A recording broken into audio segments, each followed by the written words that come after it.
Well, hello everyone. This is Pastor Dirk with our first devotional in the series, Why the Cross? And if you were with us on Sunday, you saw that we were focusing on the problem that God is solving in the cross. And we concluded, if you look at all the problems in the world, if you go to the core underneath all of it, you find one basic problem, that we're all wrong. We do the wrong things for the wrong reasons in the wrong way, and we do it over and over again. When you have a bunch of people that for centuries have been doing the wrong things, it creates the mess in which we're now living. So God has a big mess to clean up in the cross. And we focused on the fact that sometimes we religious people, we don't get that. We're out there drawing lines in the world and judging other people and telling them they're wrong. Meanwhile, we're not facing the truth that we're wrong and that God should be changing us. And towards the end of our talk, I just said briefly that I realize, of course, as we enter into the world, there are times where we're going to have to tell the world that it's wrong. We have to disagree with policies and practices and behaviors that destroy and hurt other people. We need to speak for those who are being hurt. So when we're telling ourselves, or when we're reading that we should not be judging, we want to be careful what we mean. We do have to speak for what's right, but we have to be careful how we speak for what's right. And I wanted to expand on that theme a little bit today through another passage in Scripture. Jesus actually addresses this subject in his Sermon on the Mount. And I want to look at the first few verses in Matthew chapter 7, where Jesus tackles this subject of judging. And he starts very simply by saying in Matthew 7 verse 1, "Do not judge, or you too will be judged." It's been a very controversial verse over the years. What is Jesus really telling us here when he tells us not to judge, or we will be judged? Some people have interpreted this to mean, well, you cannot really judge anyone. You cannot really say anyone is wrong. And I would say that that's not really the context here.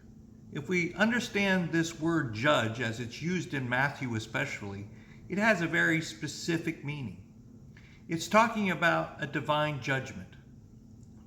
Sometimes, often in our court cases today, there's kind of various phases of judgment, isn't there?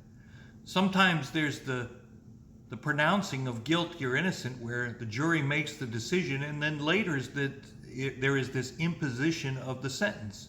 What will be the penalty for being pronounced guilty? This particular word, as it's used in Matthew and as Jesus uses it here, it's talking about the penalty. The fact of whether someone's guilty or not guilty, that's established.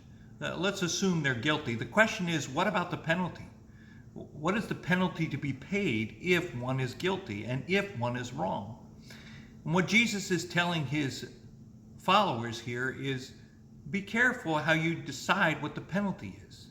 Be careful how you're making the decision about the price someone should pay for their being wrong, for their making a mistake. And he's warning us that the same penalty that you apply, the same standard you use to apply that penalty, will be the standard that will be applied to you. Look how he expands that thought in verse 2. He says, "For in the same way you judge others, you will be judged. And with the measure you use, it will be measured to you." The image there is a kind of a marketing image. In the days where they're weighing grain or weighing gold in order to be paid, the idea is that the same scale should be used so that the differences are not, the payment is equitable.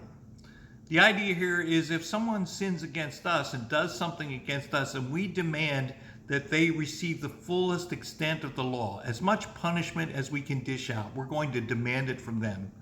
That's the measurement that we're going to use, that scale that says, you violated my space, therefore you deserve all the punishment that you can possibly get. What Jesus is saying, do you understand that if you live that way, then you're going to get what you give? You're going to be treated the same way. You're going to have to pay the same payment when we violate other spaces. I think Jesus is getting to the fact here and getting to the basic problem here of ignoring the function of grace. If we don't have grace in our lives, if we're constantly holding other people to a standard of perfection, that they must do everything the way we want them to do, and we don't have that grace built in, then how is grace going to be applied to us?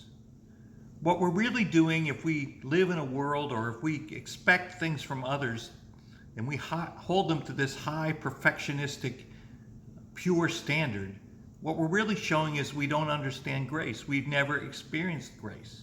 We're still living in a world that we have to prove ourselves, that we have to be perfect. But what Jesus is saying is we're not perfect. We don't live up to that standard. We don't hold on to that. Look at how he expands this thought here as he proceeds. He says, "Why do you look at the speck of sawdust in your brother's eye and pay no attention to the plank in your own eye?" He uses this exaggerated image. I mean, we really can't imagine this image of someone with a plank in their eye. But he's using this stark image to make a point.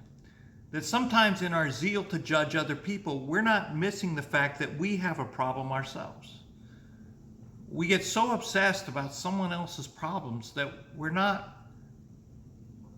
conscious of the fact that we have a problem. I think all of us have been in relationships where someone lies to us or someone betrays us and we get very upset. We've all been in those places where we lie in bed at night thinking about the things that ought to be done to that person that hurt us. And yet, for some reason, we don't have that same compulsion about ourselves. You know, I think it was Leo Tolstoy who said that everybody talks about changing the world, but few people talk about changing themselves.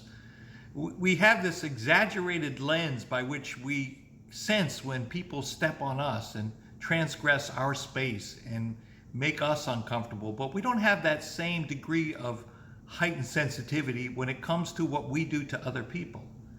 And Jesus is saying very simply here, before we are out there telling the world where it is wrong, we should be very, very sensitive about what is wrong with us. Otherwise, we're missing this whole point of grace. It's showing us that we haven't experienced grace the way we should.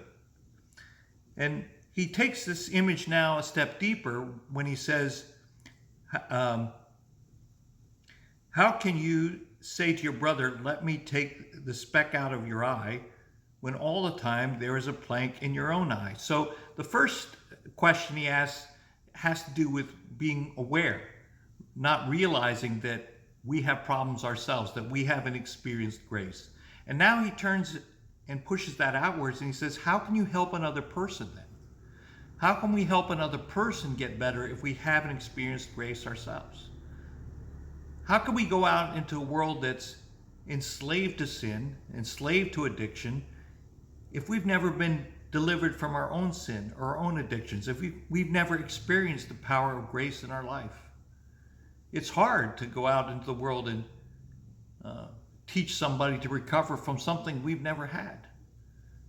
We try to speak truth into their lives, but when it comes to this area of sin, until we've fought that, until we've experienced God's delivering grace, how is it that we're going to go and help someone else get that addiction out of their life or get that pain out of their life, the way that they're just addicted to hurting other people and hurting themselves? Unless we've experienced the deliverance of God, how can we help another person? Now, I realize sometimes we will not have done what they did. We didn't take drugs or whatever it is we're trying to help them with. But we have faced the sin in our life. We've acknowledged the sin in our life, and we've experienced God's powerful, healing, forgiving grace. That's what we can take to them.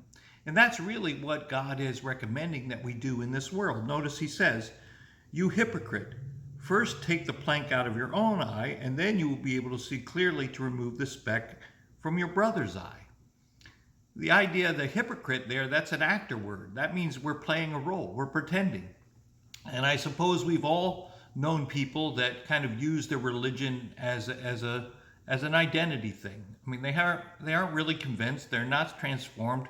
They're just kind of using their church and their place in their church as a role. It's a way for them to identify themselves in the world, a space in which they can be taken seriously. And we've seen those people, and most of us can kind of tell when those people are faking it. They're playing a role. Jesus calls these people hypocrites. The goal here is not to fake it, not to pretend like we can tell the truth when we haven't experienced the truth, when we haven't experienced the healing grace of God in our lives. He's saying, until we've experienced that healing grace ourselves, how can we go out into a world and tell them where they are wrong? So I don't think Jesus is telling us here in this passage, don't go tell the world when they're wrong. He's not saying they're innocent. He's not saying believe whatever you want. Everybody's right. You can't judge anybody. No, that's not what he's saying. He's saying before we go out into the world and express our opinion and express truth, we have to have experienced it ourselves. We have to have been transformed by God's grace, because ultimately it's God's grace that's going to heal them, not us spouting things off.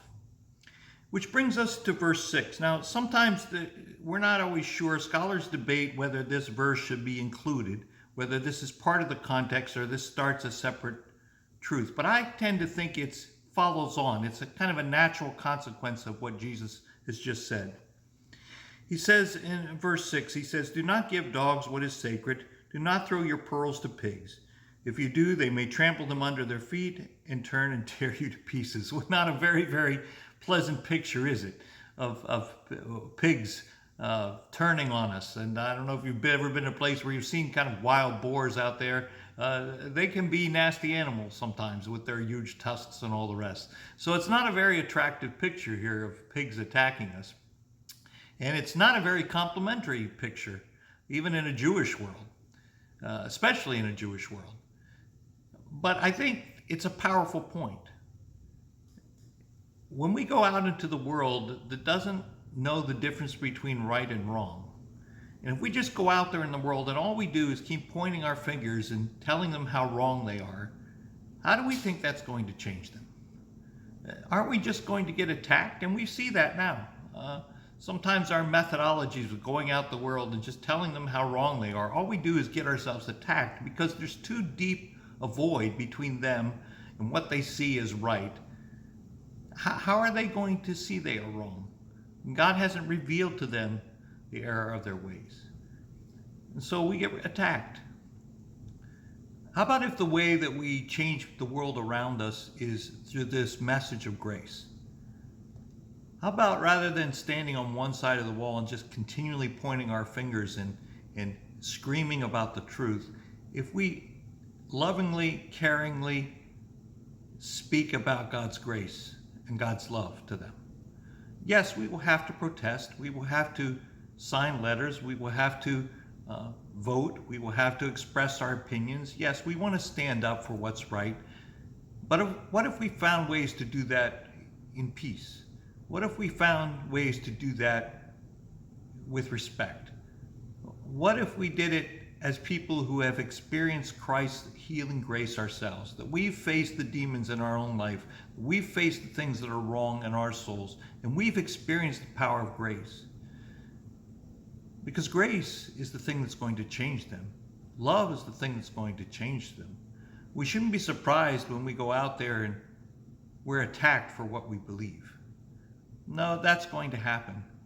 But we should be wise in how we handle all this. We should be wise in how we dialogue with our culture. Because the end game is not for us to prove us right and them wrong. God has already made that decision who's right and wrong. No, the goal is for them to see that there is a right through grace, that God can rescue and redeem. And the best way we can make that point is when God changes us and makes us into different people. So that as people look at the way we talk about truth and the way we care for people and the way that we respect everyone's point of view, even if we don't agree, if people can see that, then they can begin to ask questions about who's the God beyond all this? Who's the God who they worship? Who's this God that teaches them how to live? And maybe ears would open, they'd be willing to listen to another point of view. I think that's what Jesus is telling us right here. He's telling us before we rush to condemn those outside of ourselves, can we experience the power of grace, the transforming power of grace, and then become that kind of presence in the world? We will have a greater impact, I'm sure. Well, I hope these few thoughts have added some perspective to some of the comments we made on Sunday. And don't forget to come back this week. We're going to do part 2 of Why the Cross and talk about how God addresses this problem of sin, this wrongness in our world, and how he makes us right. So again, we meet online and in person at 8:30 and again on 10. So we'll see you on Sunday.